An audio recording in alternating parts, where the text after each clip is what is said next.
suicide rate of 22 veterans a day, that's an unacceptable number.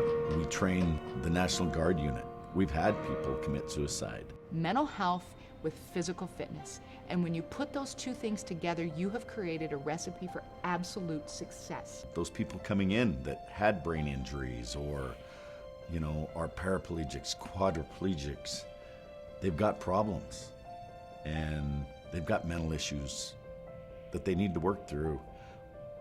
I want our center to be that place that they can come and talk about it and work through their problems. You will get results when you give people back their ability to move their body and believe in themselves and believe that they can become a functional human being again, regardless of what their disability is. Whether it's mental, whether it's physical, likely both. I've always can say I had a good time, good memories in the Marine Corps. It was a damn good experience, it was a quick way of growing up at that time. Grew up in a hurry. I mean, they take you out of high school and train you to be a killer, and they came back and turned you loose. The friendship bond there is like deeper than that I feel you can experience out here, and I have some really great friends to this day here in Montana that I know I could call right now and be like, hey man, I need $500, and they would just give it to me, but there's just, I don't know what piece is missing, but it's just different. And that's when you come home, you have no support system, none. If life is just a fight and that's all it ever is, and you have to do it alone and there's not anybody there for you, there's nobody that understands you, then you just don't have hope. Lonely is like you're in a room of people, friends, family, everyone that cares about you, but like you feel like you're standing in the middle of the gym, all the lights are off on all those people except for you right in the middle and the lights on you. You feel something's missing. Something's not right.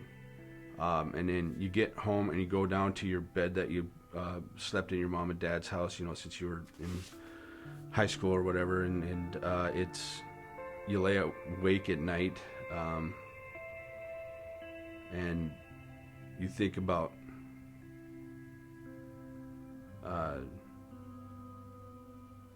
what had happened, and it's hard to sleep. But when it comes to the mental aspect,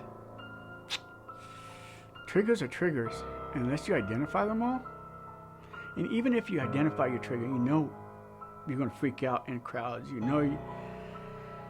4th of July, you're going to freak out. Those are your triggers, you know them, but you're not prepared for them, boom, that's going to get you. You can have nightmares about stuff that happened and brothers that were injured. And if there's anything more you could do. There's frustration that, one, the RPG that should have killed me didn't. And to completely alter my life at that point for no good reason. And then when I tried to end it on different occasions, that even that didn't work. And to feel like a failure, like I couldn't even kill myself, and so it was just, at that point, just exist. Just do what you have to do. Nothing matters. There's no point to anything anyway. I probably had a rough, 10 years. It's been 20-some years now, and I'm still trying to find my way. Everybody, and I really stress everybody coming back should start seeing some type of therapist, some type of professional person, because we all come back with different ideas. War absolutely comes home. And life itself is war. And in my opinion, you have to have a war council that's willing to be there with you, that's willing to advise you and help you to get through all of it. You can't do it alone. When you are at war with somebody and you have your platoon that you're with and you have everyone that's there together, and you have camaraderie and you are side by side with somebody doing what you do, and then somebody gets hurt or somebody gets injured and you all come home and you were from all over the United States, you come back. If you're injured, you come back to a hospital. Do you have visitors every day? Do you have those same people around you every day? You don't. And you are all by yourself. They rehab you to the best of their ability.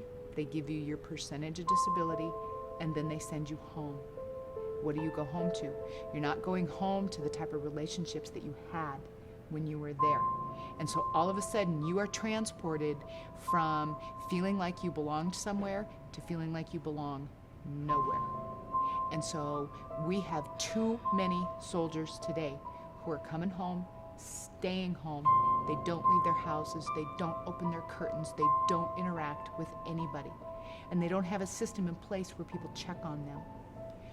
What we want to accomplish with the Adaptive Performance Center is to be that place where they have that sense of camaraderie again, to be back with people who understand who you are and where you've been and can relate to you and move your body at the same time.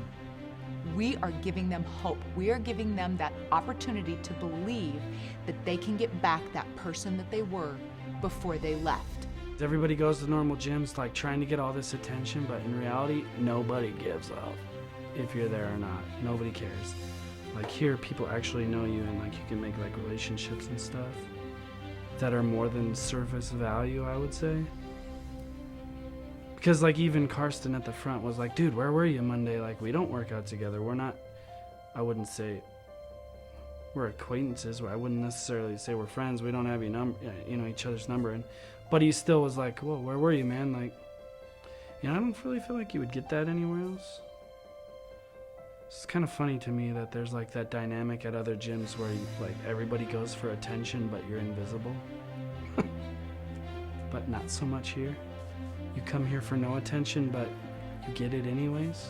Sit down in that machine and let's go. We're going to warm up. And he was kind of defiant a little bit. I can't do that. I said, sit down. We're going to get you in here. And we got him in there. And he went home that day and told his daughter. And his daughter called us and said, you guys are amazing. You did the most amazing thing with my dad today. And he is so happy and excited about making this leap where he did something he didn't think he could do. And now we do it almost every week where we're lifting weights, and we'll lift weights and do something that he doesn't think he can do. And we do it. And he's game to do it. So it's really changed him a lot. And yeah, I love him for that.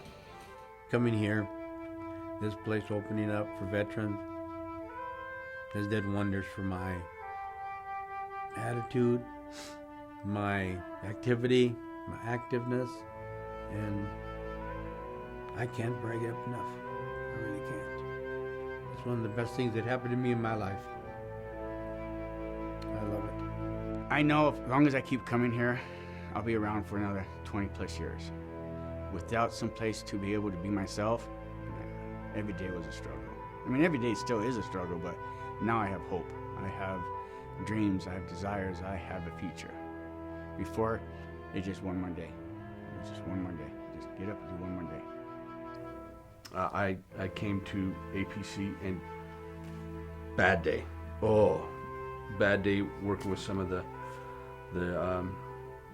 city inspectors and just other things were going wrong. But instead of going and grabbing my motorcycle, going for a ride, I came here first to APC to get a good workout. And I ended up staying and talking to another veteran then too. This one only about a half an hour after my workout was done, but it just, so now I can have two different focal points. When I can't make it to a place like APC, I can go ride on my bike. If I can't go ride on my bike, I can go to APC and just talk with other vets, or do a workout, or just talk with the personnel here. I mean, it's just, It's very comforting, either way, and it takes your mind, it clears it, and you can come back out with a fresh start.